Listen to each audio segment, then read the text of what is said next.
प्रतापगढ़ के कुंडा से जुड़ा एक वीडियो और एक तस्वीर वायरल हुई तो मीडिया की सनसनी बन गई।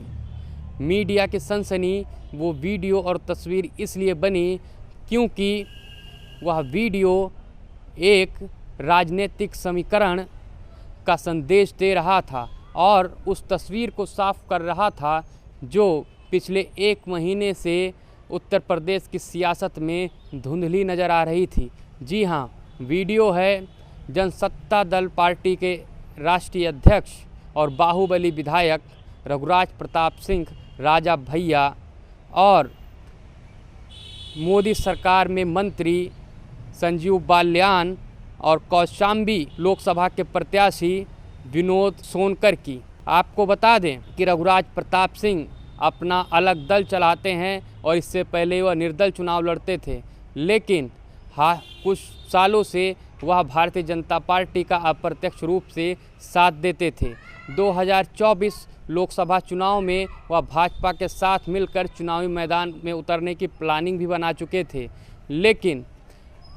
ऐन वक्त पर भाजपा ने राजा भैया के सपने को चूर कर दिया और 2 सीट का ख्वाब देख रहे राजा भैया के खाते में 1 सीट भी नहीं आई और राजा भैया 2024 के लोकसभा चुनाव से आउट हो गए, जिसके बाद से ये कयास लगाना शुरू हो गया कि अब आखिर राजा भैया क्या करेंगे। राजा भैया ने अपनी पार्टी को मैदान में नहीं उतारा और वह शांत बैठे रहे, लेकिन कुछ दिन पहले जब बेंगलोर में गृह मंत्री अमित शाह और राजा भैया की मुलाकात हुई तो एक बार फिर ऐसा लगा कि राजा भैया जल्द ही फिर से भाजपा के साथ दिखेंगे, लेकिन राजा भैया ने अपने बयान से ये तस्वीर साफ नहीं की और कहीं ना कहीं कन्फ्यूजन साफ रखा। ऐसे में समाजवादी पार्टी से पुराना और करीबी रिश्ता रखने वाले राजा भैया को लेकर ये कयास लगाई जा रही थी कि वह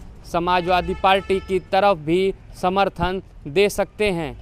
ऐसे में राजा भैया अब इस 2024 लोकसभा चुनाव में क्या करेंगे, भाजपा को समर्थन देंगे या सपा के साथ साइकिल की सवारी करेंगे या फिर शांत बैठेंगे, इसकी चर्चा को लेकर उन्होंने अपने आवास पर अपने नेताओं, समर्थकों और कार्यकर्ताओं की भीड़ बुलाई थी और राजा भैया का कहना था कि उन्होंने पार्टी अपने समर्थकों और कार्यकर्ताओं से पूछकर बनाई थी और अब उनका फैसला क्या होगा यह उनके कार्यकर्ता और समर्थक तय करेंगे। लेकिन बैठक शुरू होती उससे पहले ही केंद्रीय मंत्री संजीव बाल्यान कौशाम्बी से भाजपा प्रत्याशी विनोद सोनकर के साथ राजा भैया के आवास पर पहुँचे और इसी वक्त विनोद सोनकर ने राजा भैया से अपने लिए समर्थन मांगा, जिसके बाद में संजीव बाल्यान ने भी राजा भैया को विनोद सोनकर का समर्थन करने की और लगभग उत्तर प्रदेश में बाकी बची सभी सीटों पर भाजपा का समर्थन करने की अपील की और उनसे निवेदन किया। उसके बाद में संजीव बाल्यान आवास से निकले तो उनका एक वीडियो वायरल हुआ जिसमें राजा भैया और संजीव बाल्यान काफ़ी हंसते मुस्कुराते नज़र आ रहे हैं, जिसके बाद से ये कयास भी लगानी तय हो गई कि बैठक से पहले ही लगभग तस्वीर साफ है कि राजा भैया जल्द ही भाजपा को समर्थन देने का ऐलान करेंगे। लेकिन हालांकि अभी बैठक के बाद राजा भैया क्या निर्णय लेंगे इस पर अभी भी सस्पेंस बना हुआ है, लेकिन सूत्रों के हवाले से जो जानकारी मिल रही है उससे ये तय हो रहा है कि राजा भैया के पास भाजपा के अलावा कोई विकल्प भी सामने नहीं है, क्योंकि सूत्रों की माने तो सपा प्रत्याशी इंद्रजीत एमएलसी वहाँ के कद्दावर नेता इंद्रजीत सरोज के बेटे जो कौशाम्बी से चुनाव लड़ रहे हैं, उन्होंने अब तक राजा भैया से अपने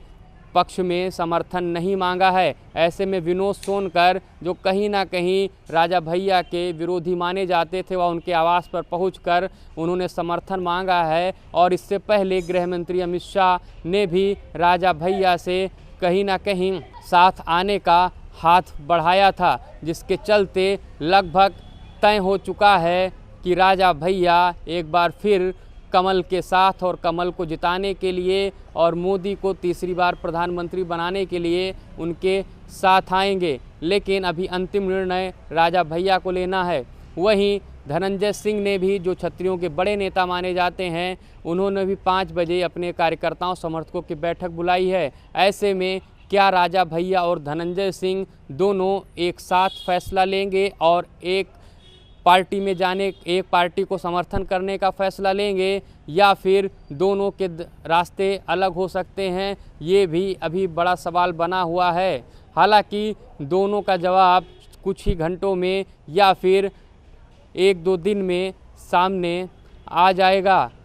हालांकि कुछ राजनीतिक पंडितों का मानना है कि जिस तरीके से भाजपा ने अब राजा भैया की तरफ हाथ बढ़ाया है, अगर पहले चरण से हाथ बढ़ाया होता तो जो पहले और दूसरे चरण में ठाकुर समाज की नाराज़गी भाजपा को झेलनी पड़ी, खासकर संजीव बाल्यान की सीट पर, जहां पर संगीत सोम के अंतर्कलह के कारण से जो क्षत्रिय नेता हैं, वहां पर संजीव बाल्यान को माना जा रहा है कि